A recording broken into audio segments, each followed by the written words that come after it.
Saygılı vatandaşlar, hürmetli cemaat, Mayıs ayı yakınlaşa. Halkımız için Mayıs ayı büyük bir facianın bağlıdır. 1944 sene 18. Mayıs'ta milletimizge karşı yapılgan genotsit faciası hepimizin yüreğimizdedir. Her sene bizler 18. Mayıs'ta Kırım'ın her bir köşesinde ve Akmecit şehrinin merkezinde matem mitingler toplayıp birlikte Kırım Tatar milletine karşı yapılgan genotsit kurbanlarını hatırlayıp onların ruhuna dualarımızı alıp varır edik. Geçen sene Kırım'ı zapt etken namussuzlar bizlere bu matem mitingleri geçirmesini yasaklamaya tırıştılar. Hatırlaysınız, bu sebepten bizler Akmecit'in merkezinde toplanmaya becermedik. Çünkü oralarını Rusya polisleri ve askerleri sarıp almışlardı. Bu sene onların planları daha ziyade pis gösterile. İşgalciler, Kırımlılar 18. Mayıs'ta aslı evlerinden çıkmamasını teklif ederler.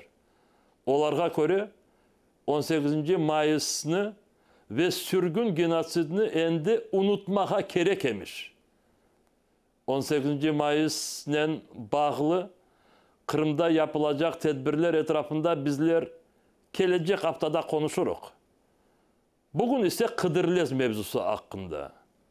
Milletimizi parçalamak, Kureş meydanlarından uzaklaştırmak için yapkan ve de yapacak cinayetlerini dünyadan saklamak için Kırım'daki işgalciler ya da okupantlar 3. Mayıs'ta tantanalı şekilde Kıdırlez bayramı geçirmeye ilan ettiler ve ona hazırlanalar. Bu ayneciliğini, manasını hepiniz yaxşı anlaysınız. Yazıklar olsun, bu yapkan cinayetlerinde işgalciler aramızdan kendilerine oşagan bazı semedeşlerimizi kullanalar. Onların adlarını bir avuç olsalar da söylemesi önemli değil. Onların yapkan cinayetlerine Allah Teala vakitinde ceza verecektir.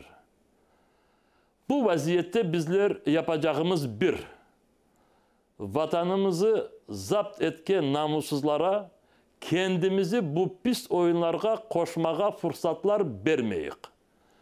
Hepimiz kendimize açıktan cevap vereyik.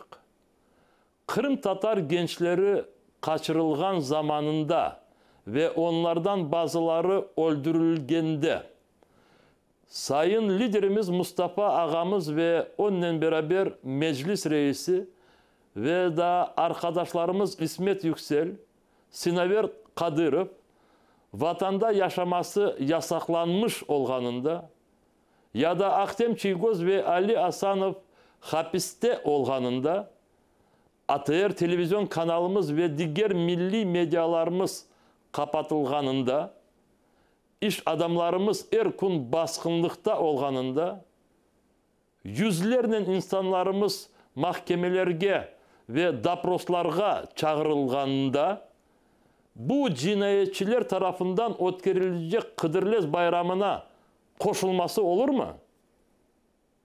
Saygılı vatandaşlar, bu ağır zamanlar ille yok olacak. Adalet güneşi inşallah Kırım yarım adamımızı yaratacak.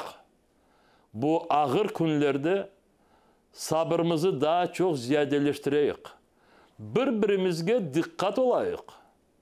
Birliğimizi ve namusumuzu korçalayık. Gençlerimize milli duyguları ve vatanperverliği daha çok aşılayık. Yaşasın Kırım. Yaşasın cesaret Kırım Tatar milleti. Allah bütün niyetlerimizi, dualarımızı kabul etsin.